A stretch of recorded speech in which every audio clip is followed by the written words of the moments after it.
On va s'intéresser donc à ce qu'ils sont devenus dans Top Chef, les autres candidats. Il a été nommé le candidat le plus irritant de Top Chef. Ouais, mais je comprends.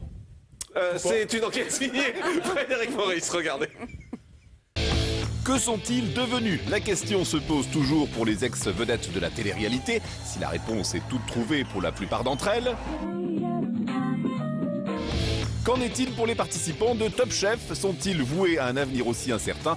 Ou alors est-ce le cauchemar en cuisine? Réponse.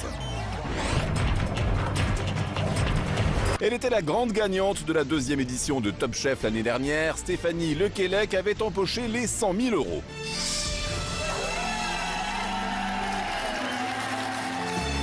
De l'argent qui aurait pu lui servir à ouvrir un établissement, mais non, elle a préféré devenir chef de son restaurant dans le Var. D'ailleurs, le mot chef est celui qu'elle préfère, de là à dire que c'est une obsession. Partir à Top Chef, j'étais sous-chef et j'étais en train de passer chef. Donc je suis partie sur le papier, j'étais chef quand je suis partie à Top Chef, mais j'étais pas prête à l'assumer. Voilà, Top Chef m'a aidé à assumer cette nouvelle place de chef en développant ma personnalité au niveau de la cuisine. C'est donc tout logiquement qu'elle est devenue la chef de Mathieu Lestrade, un autre des candidats de la deuxième édition qui désormais l'assiste dans son restaurant. Ah, vous reconnaissez Mathieu Top Chef 2.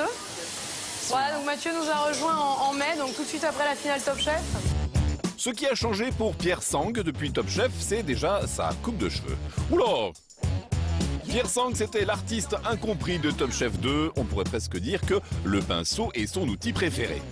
Le pinceau est mon outil préféré. Ah bah voilà. Je trouve que ça permet d'avoir plus de relief dans l'assiette. Mais malheureusement, sa créativité n'était pas toujours récompensée. Je suis pas fan de la trace de frein, là. Non mais voilà, c'est vraiment une... Mais Pierre Sang est un malin, il a bien su séduire le jury Christian Constant qui l'a embarqué dans son équipe. Bonjour chef, ici monsieur Lasagno et un cabillaud. T'as pris un nouveau chef? Ah oui chef. Ça va Pierre Sang? Parfait chef. Bon, comment ça se passe? Vous voyez, c'est assez merveilleux, c'est... Tu glaces les pommes de terre farcies? Voilà chef. De son côté, Alexandre Dionisio de Top Chef 1 peut être fier. À Bruxelles, son établissement a décroché sa première étoile. Eh bien voilà, bienvenue dans mon restaurant. Voilà, donc le restaurant avec qui j'ai ouvert avec ma compagne qui se cache là-bas derrière la caisse. Une table réputée qui attire les gourmets mais aussi les animatrices télé comme Estelle Denis. Et je vais vous dire, avoir une étoile, ça donne de la confiance en soi et Alexandre n'a aucun mal à proposer discrètement un petit 5 à 7 aux jolies filles qui traînent dans ses cuisines. Donc, alors pour commencer, tu vas venir par ici, s'il te plaît. Très bien. Voilà. Tu me prends ceci. Tu me prends l'oignon. Tu me prends l'oignon, et il doute de rien Alexandre. Avec sa gueule d'ange, Grégory de Top Chef 1 a su séduire les téléspectateurs et les gastronomes. Il va prochainement ouvrir son deuxième restaurant à Lyon, sa ville d'origine, mais il est également le chouchou des médias qui le sollicitent pour faire de la pub. Tagliatelle, crevettes. T'es sûr de toi? Tu cuis les pâtes al dente, tu fais revenir les crevettes à feu doux, tu ajoutes l'inimitable texture fondante. Et peut-être même que ça lui a permis de trouver l'amour avec Romain Tichenko, le premier gagnant de Top Chef.